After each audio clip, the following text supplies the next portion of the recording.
Bihar assembly ఎన్నికల్లో హోరాహోరీ పోరు నెలకొని ఉంది. ఈ నేపథ్యంలో ఎన్నికల్లో సత్తా చాటేందుకు రాజకీయ పార్టీలు సర్వశక్తులు ఒడ్డుతున్నాయి.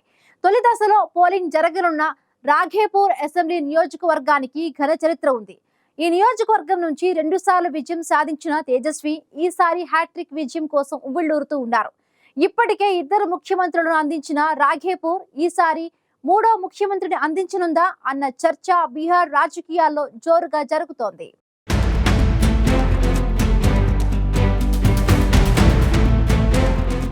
బీహార్ అసెంబ్లీ ఎన్నికలు రణరంగాన్ని తలపిస్తున్నాయి. ఓవైపు రాజకీయ పార్టీలు ఎన్నికల ప్రచారాన్ని హోరెత్తిస్తుండగా, మరోవైపు ఓటర్లకు వరాలు ప్రకటిస్తూ వారి మద్దతును కైవసం చేసుకునేందుకు తీవ్రంగా శ్రమిస్తున్నాయి. ఈసారి ఎన్డీఏ మహాగఠబంధన్ జనసురాజ్ మధ్య గట్టి పోటీ ఉంటుందనే అంచనాలున్నాయి. తొలి విడత ఎన్నికలు సమీపిస్తున్న నేపథ్యంలో ఒక నియోజకవర్గం గురించి ఆసక్తికర చర్చ మొదలైంది. అదే వైశాలి జిల్లాలోని రాఘేపూర్ నియోజకవర్గం.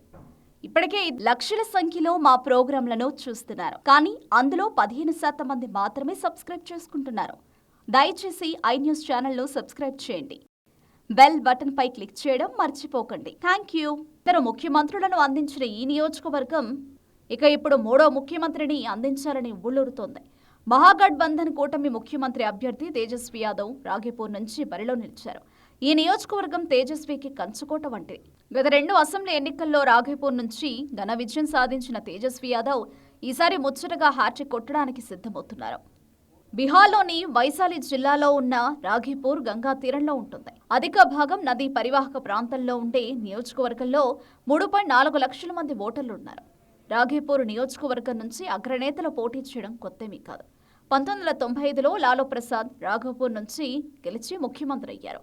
ఆ తర్వాత ఎన్నికల్లో రబ్రీదేవి ఇక్కడి నుంచి ప్రాతినిధ్యం వహించారు. రబ్రీదేవి కూడా ముఖ్యమంత్రిగా సేవలందించారు. లాలూ ప్రసాద్ యాదవ్ రబ్రీదేవిల కుమారుడు తేజస్వి యాదవ్. ఈయన 25 ఏళ్ల వయసులో 2015లో రాఘేపూర్ నుంచి పోటీ చేసి గెలిచారు. ఆ తర్వాత 2020లోనూ తేజస్వితో 38,000 ఓట్ల మెజారిటీతో విజయం సాధించారు. ఈసారి గెలిస్తే తేజస్వి యాదవ్ హ్యాట్రిక్ కొడతారు. ఆయనకు కాంగ్రెస్ పార్టీ, వికాసల్ ఇన్సాన్ పార్టీ మద్దతుగా నిలుస్తున్నాయి. జాలరుల కమ్యూనిటీ నిషాదులకు ప్రాతినిధ్యం వహించే వీఐపీ పార్టీ బలం తేజస్వికి కలిసి వస్తుందనడంలో సందేహం లేదు.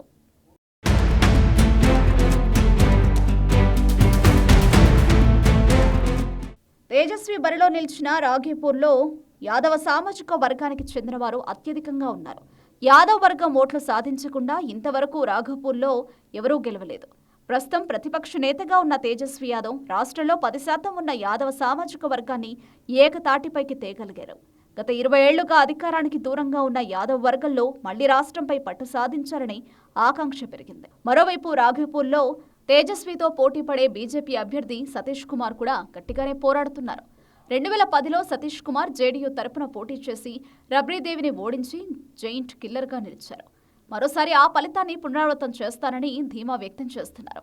గతంలో జిల్లా కేంద్రమైన హాజీపూర్కు చేరుకోవాలంటే 6 నుంచి 7 గంటలు పట్టిందని ప్రధాని మోదీ ఈ ప్రాంతం మీదుగా జాతీయ రహదారిని మంజూరు చేశాక పరిస్థితి మారిందని 59 ఏళ్ల సతీష్ కుమార్ చెప్తున్నారు. ఎన్డీఏలో చీలిక వల్ల 2020లో తాను ఓడిపోయారని సతీష్ కుమార్ భావిస్తున్నారు. గత ఎన్నికల్లో చిరాగ్ పాస్వాన్ పార్టీ ఒంటరిగా పోటీ చేసిందని, ఆ పార్టీ అభ్యర్థికి 30,000 ఓట్లొచ్చాయని, అవి ఈసారి తనకే దక్కుతాయని సతీష్ కుమార్ ధీమా వ్యక్తం చేశారు. రాఘోపూర్ నియోజకవర్గంలో జనసురాజ్ పార్టీ నుంచి చంచల్ సింగ్ పోటీ చేస్తున్నారు. తేజస్వి సోదరుడు తేజ్ ప్రతాప్ యాదవ్ పార్టీ నుంచి 36 ఏళ్ల ప్రేమ్ కుమార్ బరిలో ఉన్నారు.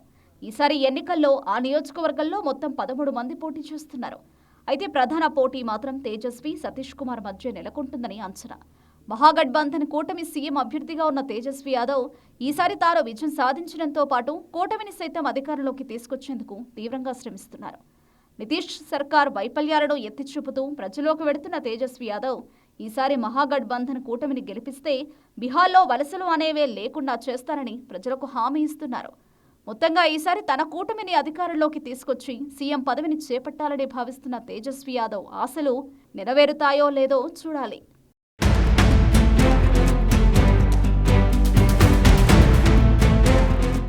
రాఘేపూర్ నియోజకవర్గానికి తొలి దశలోనే పోలింగ్ జరగనుంది.